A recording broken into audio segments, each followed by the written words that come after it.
नमस्कार साथियों, हिंदी स्टेनो बढ़ोत वाले चैनल में आपका हार्दिक स्वागत है। आज की डिक्टेशन रामधारी गुप्ता खंड 1 से प्रतिलेखन संख्या 75 व 76 से 100 वर्ड पर मिनट की स्पीड से होगी। तो आइए शुरू करते हैं। डिक्टेशन शुरू होगी 5 सेकंड बाद। स्टार्ट। महोदय, जैसा कि माननीय सदस्य जानते हैं, कल दूसरे सदन में इसी तरह की बहस थी। मुझे वहाँ भी कुछ देर बैठना पड़ा। इस कारण यहाँ जो भाषण हुए उन सब को मैं सुन नहीं सकी। मुझे सुनकर दुख है कि कुछ माननीय सदस्यों ने इस अवसर पर भी हमारे विदेश विभाग को बुरा भला कहा, सेवाओं पर दोषारोपण करके सरल रास्ता निकालने का प्रयत्न ऐसी प्रवृत्ति है जिसकी मैं निंदा करती हूँ। मैं यह नहीं कहती कि हमने गलतियाँ नहीं की है और हमारे सभी प्रतिनिधि हमेशा योग्य ही होते हैं। जब गलती हो तो हमें उसे अवश्य बताना चाहिए, लेकिन सदा आलोचना करते रहने से निरुत्साह पैदा होता है और मनोबल गिरता है। हमें उन औजारों को ही कुंठित नहीं कर देना चाहिए जिनसे हमें काम लेना है। देश और विदेश में हमें काम तो करना ही है। हम अच्छी तरह जानते हैं कि पाकिस्तान के शासकों को दी गई हर सहायता बांग्लादेश के निर्दोष लोगों के विरुद्ध इस्तेमाल की जाएगी। इस अवसर पर हमारे प्रतिनिधियों ने परिश्रम से बहुत अच्छा काम किया है। प्रस्तुत परिस्थितियों में वे जितने प्रभावी हो सकते थे हुए हैं। कुछ सरकारों के विचार निश्चित है और यदि उनमें सहानुभूति भी पैदा की जाए तो भी वे इस प्रकार के मामले में कोई स्पष्ट बात कहने को तैयार नहीं होंगे। मैं कहना चाहूँगी कि हमारी उन सेवाओं ने जो वर्तमान स्थिति से निपटने में जुटी है, साहस और समर्पण का परिचय दिया है। यदि कुछ माननीय सदस्यों को गाली देकर और सरकार पर साहस, दिशा और यहाँ तक कि समझ की कमी का आरोप लगाकर कुछ संतोष मिलता है तो मैं उन्हें इससे वंचित नहीं करना चाहती। कुछ सदस्यों के लिए हिम्मत का अर्थ गले की ताकत और भावुकता की भाषा है।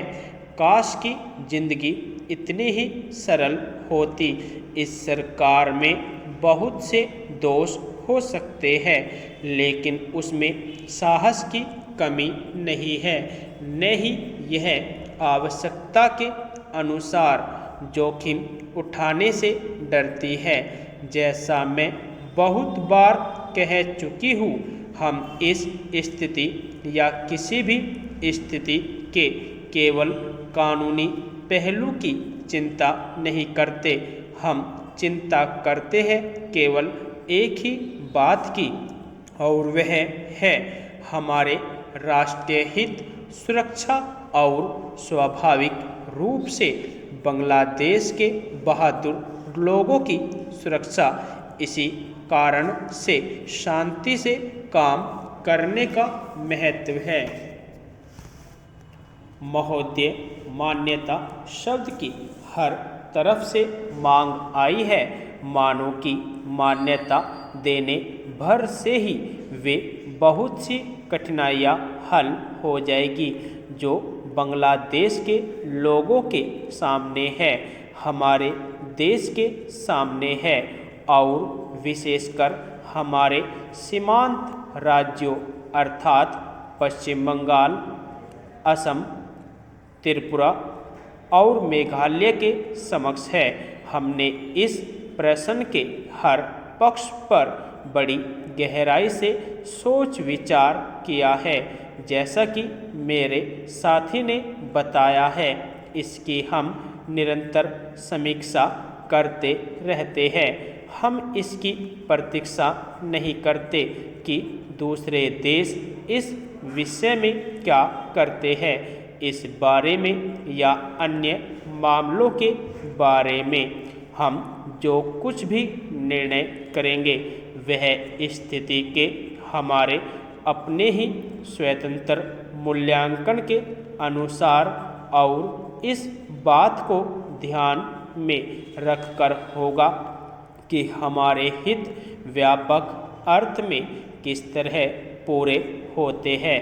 कल मैं अपनी वर्तमान कठिनाइयों में से संभावित खतरों और बोझों के बारे में जानबूझकर बहुत संयंत्र भाषा में बोली थी। वह इस कारण नहीं कि मैं बोझों या खतरों से आज या कभी डरी हूँ, बल्कि इस कारण कि मैं चाहती हूँ कि माननीय सदस्य इन सब विषयों पर गहराई से विचार करें। खतरों का तभी सामना किया जा सकता है जब आदमी इसके लिए तैयार हो। जैसा मैंने पहले कहा और फिर से दोहराना चाहूँगी कि यह समय दलगत प्रतिद्वंद्विता का नहीं है। हम सबको मिलकर एक साथ खड़े रहना चाहिए और हमारे सामने जो अधिक काम है उनमें एक दूसरे की सहायता करनी चाहिए। सांप्रदायिक प्रवृत्तियों को दबाना चाहिए।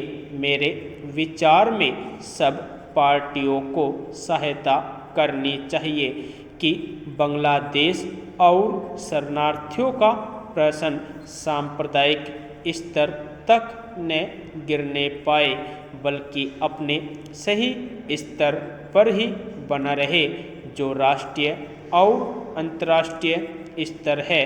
मैं इन प्रश्नों और अन्य घटनाओं के बारे में विरोधी दलों के नेताओं और सदन के अन्य सदस्यों से संबंध बनाए रहूँगी। मैं अपनी तरफ से सदस्यों को इस विषय पर अपनी बात मुझसे आकर कहने और उनके पास जो कोई जानकारी हो उसे बताने की पूरी छूट देती हूँ। साथ ही इस समय इससे अधिक और कुछ कहने को नहीं है। मैं बस इतना ही कहना चाहूँगी कि हम निराश न हो। हमें अपने और अपने लोगों पर भरोसा होना चाहिए। हमें बांग्लादेश की वीर जनता और अपने अधिकारों के लिए लड़ने के संकल्प पर भरोसा होना चाहिए। यदि आपको डिक्टेशन अच्छी लगी हो तो हमारे चैनल को सब्सक्राइब करें तथा वीडियो को लाइक व शेयर भी करें। धन्यवाद।